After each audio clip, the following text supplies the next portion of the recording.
Assalamualaikum warahmatullahi wabarakatuh. Alhamdulillahirabbil alamin. Allahumma salli ala sayyidina Muhammad wa ala ali sayyidina Muhammad. Alhamdulillah. Setiap orang itu memiliki caranya masing-masing. Ya, baik dalam mengerjakan sesuatu, menuntaskan tugasnya, ya, dalam mencari solusi dan lain sebagainya. Begitu juga dengan metode dakwah. Jadi kalau dalam Islam itu ada istilahnya fikih dakwah, ya, fiqhud dakwah. Itu pun diatur, ya. Nah, kemudian di sini Ana akan coba untuk berbicara sedikit mengenai cara dakwah yang kita gunakan secara umum. Pada video yang lalu Ana telah membahas mengenai dakwah itu tegas, keras atau lembut, ya.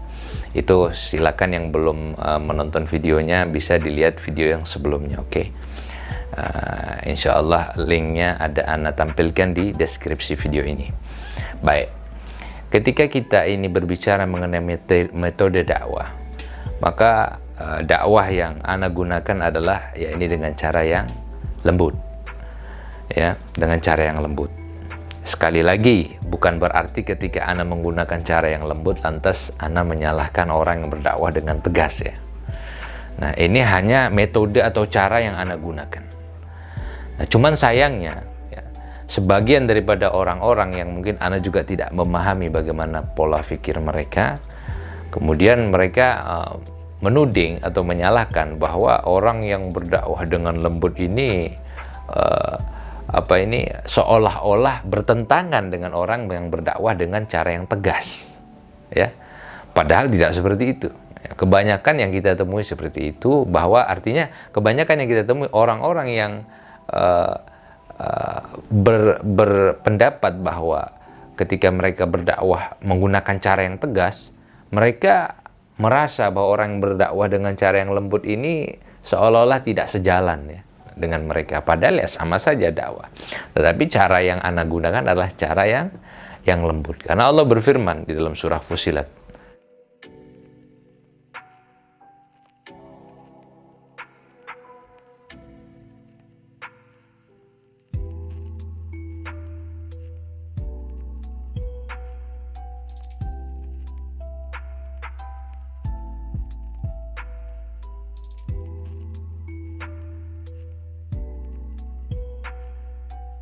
A'udzubillahi minasyaitonirrajim. Bismillahirrahmanirrahim. Wala tastawil hasanatu wala sayyi'ah. Idfa' billati hiya ahsan. Fa idzal ladzi bainaka wa bainahu adawatun ka'annahu waliyyun hamim.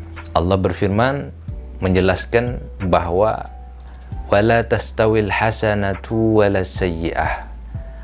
Tidaklah sama antara keburukan, kebenaran, kebaikan dengan keburukannya. Tidaklah sama antara kebenaran dengan keburukan. Nah, itu tidak bisa disamakan. Idfa' billati hiya ahsan. Kemudian Allah menegaskan lagi bahwa apa? Tolaklah keburukan itu dengan cara yang baik. Ketika ada seseorang itu memperlakukan suatu perbuatan yang buruk yang menurut kita ini bertentangan dengan syariat. Contoh, kita sebagai seorang pendakwah melihat ada orang yang melakukan suatu kemaksiatan, apa cara yang harus kita lakukan terlebih dahulu? Idfa' billati hiya ahsan. Tolaklah dengan cara yang baik. Artinya cegah dengan cara yang baik. Ya, ini secara umum, ya. Nah, bukan artinya lantas kita langsung harus menggunakan cara yang keras, cara yang tegas, ya. Tidak begitu. Tapi tolaklah dengan cara yang baik, ya. Idfa' billati hiya ahsan. Dengan cara yang lebih baik. Kenapa? Fa idzal ladzi bainaka wa bainahu adawatun. Kalau seandainya di antara engkau dan dia ini ada permusuhan karena suatu perkara ini, entah mungkin dia menganggap engkau telah melakukan suatu kemaksiatan yang mencederai agama, atau sebaliknya engkau telah menganggap dia ini melakukan kemaksiatan yang mencederai agama, ya. Kalau kita berlakukan dengan baik ini, fa idzal ladzi bainaka wa bainahu adawatun, ada seperti permusuhan, maka apa? Ka'annahu waliyyun hamim, ya. Kalau seandainya kita ini sebelumnya ada, sekali lagi, terlihat seperti permusuhan dan lain sebagainya, kalau kita tolaknya dengan cara yang baik, maka ini kebaikan ini akan mengarahkan orang tersebut menjadi baik kepada kita, kalau kita tanggapi dengan baik. Tapi kalau kita tanggapi dengan keras, dengan tegas, ya, ujuk-ujuk langsung begitu ya, tanpa memperingatkan, tanpa menasihati, langsung kita sikat, maka jangan salahkan juga ketika lawan kita ini, orang yang kita anggap maksiat ini memberontak. Ya. Sebagaimana yang dijelaskan oleh Imam Asy-Syafi'i. Kalau seandainya engkau ingin menasihati seseorang, mengingatkan seseorang karena perbuatan maksiatnya, maka apa? Ajak dia untuk bicara empat mata. Jangan engkau tegur di hadapan khalayak ramai. Kenapa? Itu sama dengan menjatuhkan marwahnya, menjatuhkan harga dirinya, menjatuhkan air mukanya, walaupun dia melakukan kesalahan. Tuh arifnya ulama terdahulu. Beda kalau sekarang ini kita lihat bahwa orang tidak sungkan-sungkan untuk menjudge segala macam dan lain sebagainya, ya. Nah, sehingga orang yang berdakwah konon mereka menggunakan cara yang tegas, menyalahkan orang berdakwah dengan cara yang lembut. Nah, ini yang harus kita perhatikan. Ya, harus kita perhatikan. Ini sangat penting bagi para kaula muda milenial khususnya, ya. Artinya Islam itu mengajarkan kita. Dari surat Fussilat tadi ayat 54 sudah jelas. Allah mengajarkan diri untuk apa? Walaupun seorang ini berbuat suatu keburukan kepada diri kita, atau melakukan suatu keburukan secara umum, dia bermaksiat kepada Allah, dan kita ini bagaimana cara mencegahnya? Idfa billati hiya ahsan. Nah, dengan cara yang baik, terlebih kepada diri kita sendiri, gitu loh. Tidak perlu tidak perlu harus menjadi gila untuk menghadapi orang gila. Tidak perlu harus berlaku kasar untuk menghadapi orang yang kasar kepada kita. Nah, cukup apa? Sampaikan bil ahsan. Idfa billati hiya ahsan. Maka lakukan, tolaklah keburukan seseorang itu dengan cara yang baik. Maka ini konsep metode dakwah yang Anda gunakan. Artinya apa? Untuk mengajak seseorang ini mengenal Islam, ya, memahami Islam itu, dan menolak segala macam bentuk keburukan yang dilakukan oleh pihak-pihak yang bertentangan dengan agama kita atau keyakinan kita ini dengan cara yang baik, bukan dengan cara mencaci maki, menghina dan lain sebagainya. Karena menurut ana, ya, itu tidak dibenarkan di dalam Islam, ya. Ujuk-ujuk langsung begitu, itu tidak dibenarkan, ya. Langsung kita mencaci maki, mentang-mentang ada. Seperti satu kasus yang pernah terjadi beberapa tahun lalu. Itu salah satu surat kabar yang ada di luar negeri menggambar karikatur, mempublikasikan karikatur Nabi Muhammad. Pada saat itu datanglah Habib Ali Al-Jufri, ya. Beliau ini menemui salah satu orang yang menggambar itu karikatur tersebut. Habib Ali Al-Jufri dengan santun, dengan lembut, apakah marah-marah kemudian, gini kamu menggambar Nabi saya? Tidak, ya. Sehingga apa? Dimuat oleh artikel yang memberitakan pertemuan Habib Ali Al-Jufri dengan orang tersebut. Orang ini bahkan mengakui betapa indahnya akhlaknya Habib Ali Al-Jufri, karena apa? Tidak emosi dan begitu lembut menghadapi, walaupun dirinya telah dianggap oleh seluruh umat muslim ini menghinakan. Memang kita nggak terima. Nah, tetapi ada beberapa metode, ya.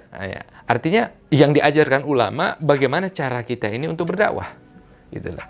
Maka kepada pihak-pihak yang merasa bisa berlaku tegas atas dakwahnya, jangan menyalahkan dakwah orang-orang yang lembut, gitu loh. Karena apa? Seperti tadi contoh Habib Ali Al-Jufri menggunakan cara yang santun, ya, yang masya Allah luar biasa, sehingga apa? Diakui oleh banyak kalangan masyarakat, bahkan tokoh-tokoh yang di luar negeri, bukan hanya di Indonesia, ya, di luar negeri, Eropa sana, yang tidak mengenal Islam bahkan, dan lain sebagainya. Nah, oleh karenanya apa? Penting bagi kita sekali lagi untuk memahami bahwa, ya, kalau anak katakan, ya ini cara gue, gitu loh. Ini cara gue dakwah, gitu loh. Dengan cara yang ya seperti ini menyampaikannya, tidak harus keluar urat leher, tidak harus bicara dengan nada yang oktavnya mungkin tinggi dan lain sebagainya, ya. Nah, tetapi bukan berarti Anda menyalahkan orang yang berdakwah tegas. Maka apa? Mari kita jaga sama-sama. Ketika ada satu golongan atau kelompok lebih nyaman dengan cara yang lembut, biarkan mereka menerima cara yang lembut. Dan ketika mereka lebih nyaman dengan cara yang tegas, ya silakan dengan cara yang tegas. Asal jangan saling adu, ya, adu argumen, adu cacian, makian dan lain sebagainya. Ini yang sebenarnya membuat suasana ini semakin kacau.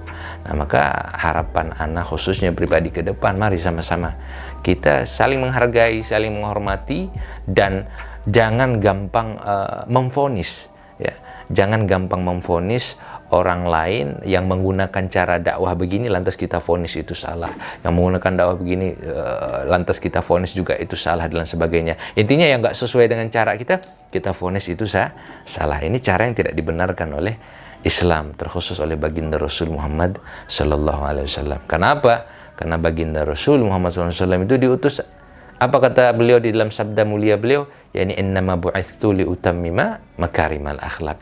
Aku diutus adalah untuk apa? Untuk menyempurnakan akhlak yang mulia.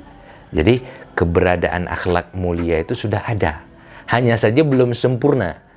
Kapan sempurnanya? Ketika baginda Rasul Muhammad sallallahu alaihi wasallam dilahirkan ke muka bumi ini. Bahkan sampai sekarang pun, ya, baginda Rasul sudah berjuang mati-matian diteruskan oleh para ulama, tetapi karena ada oknum-oknum nih yang merasa bahwa hanya caranya yang benar, hanya apa yang dia yakini yang benar, mulai menyalahkan orang lain, jadi buyar apa yang telah dibawa oleh baginda Rasul Muhammad Sallallahu Alaihi Wasallam. Semoga Allah menjaga kita daripada orang-orang yang membawa ideologi atau pemahaman tentang dakwah yang bertentangan dengan Islam, ya. Jadi kembali bahwa ada tempatnya kita harus bersikap lembut dan ada tempatnya kita harus bersikap tegas. Mungkin hanya itu yang bisa Ana sampaikan. Wal afu minkum. Wassalamualaikum warahmatullahi wabarakatuh.